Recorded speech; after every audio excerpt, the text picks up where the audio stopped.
How do teachers really work? It's gotta be more than grades. Is it hard? Is it really worth it? To start off, Teachers prepare lessons, watch kids to understand where they need help, grade hundreds of papers, do extra to keep kids on track, somehow stay sane with tireless kids, and raise up the next generation of our nation. How do they do it? Well, if teachers want to last 2 months, they need grit. Grit is the ability to persevere through challenging times.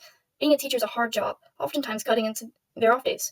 Being a teacher, you need determination to keep you from burning out.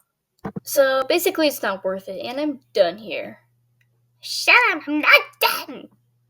Here's why. Why this career is worth it. This career is worth it because of the great service. This is a hard job that will cut into your home life, but this is the students' lives you are changing. Students often remember their teachers for years to come because of the great impact this makes in their lives. School takes up about 60 to 70% of a child's day. You can make it a good day. That's all I need? I don't even need special skills. But you do need to have good values. What values? Like the value for money? Value for cold air conditioning? No, you've got it all wrong. You need to have a different kind of value. Here's some examples. You will need to value your adaptability. Adaptability is the ability to change. This is important for teachers because they will need to constantly change their lessons to best fit the students' needs.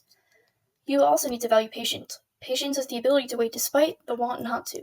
Teachers need this because students are difficult to help or manage. You will need to value student life. This may sound obvious, but you need to value these students' lives and situations. Teachers will need to value this because a student might need a little extra help based on their current things in their life. Well, that's a lot. At least that's all there is to it. Right? No. Actually, there are many more things to consider. For example, you would need certain personality qualities. This would include flexibility and humor. An example where you would need to be flexible is when a teacher is absent and you need to cover for the class. Humor would come in when trying to get students to engage in a lesson or when times get stressful. Shush! And don't bother. I already know that humor means the level of things you find amusing, and I already know that flexibility is the ability to adapt or change due to a situation. But that's not all. There's more? If you shut your mouth, we'd be done already. Enthusiasm. Why should a student be excited for a lesson when the teacher's always being negative? They shouldn't. That's why teachers need this trait. Individual care. Teachers that care about others in their life can help with their job a lot. Teachers with this trait are able to identify when students are struggling with a concept and are able to help them pass this. Creativity. Teachers that are creative with their lessons or situations are usually the ones who got the students' attention. If your teacher was talking all class and not grabbing anyone's interest, then you would not learn at all. Where do you get this info from? It was something 101. But what is it actually like to be a teacher?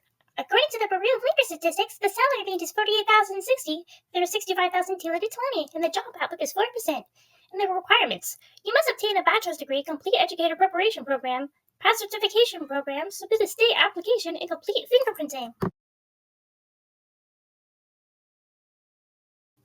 Pros and cons. Pros. Helping kids learn. Seeing students come back successful. Seeing students understand the curriculum and teach other kids. Seeing students master the curriculum. Cons. Not much respect from higher occupations. Disobedient or disrespectful kids. Disrespect from parents and community. Not feeling valued by policymakers. Low pay. Vacation days only when kids are off of school, meaning higher travel prices. I wonder what kind of colleges teach that. I know there are lots, but I'm talking about nearby. Maybe UHD. Never heard of it. I'll just research it. Oh, I can also go interview an actual teacher. I'll do that tonight.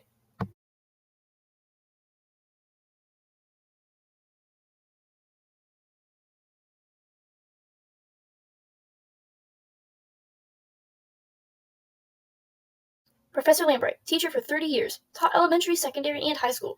Great teacher, currently works at Edgar Prairie Elementary. Currently music teacher, taught many different subjects. My old teacher, contacted by Gmail and interviewed by phone. What do you enjoy least about being a teacher, and what do you wish you had known before becoming one? Disrespectful parents, community, and kids. I wish I knew that politics matter.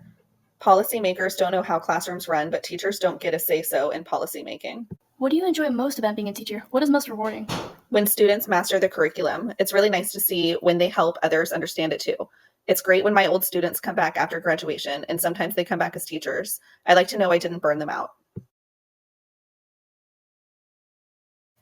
What can I do to follow this path right now? You can work as a daycare worker, you can babysit, you can volunteer at children's events at church. You can record events in your calendar, you can be more organized with events, you can practice getting your younger siblings to get along, you can teach your siblings when they're confused. If you practice dealing with children and solving their discord, practice looking after kids and help them solve issues, you can have a great experience that can make you a great teacher. You can make people look up to you.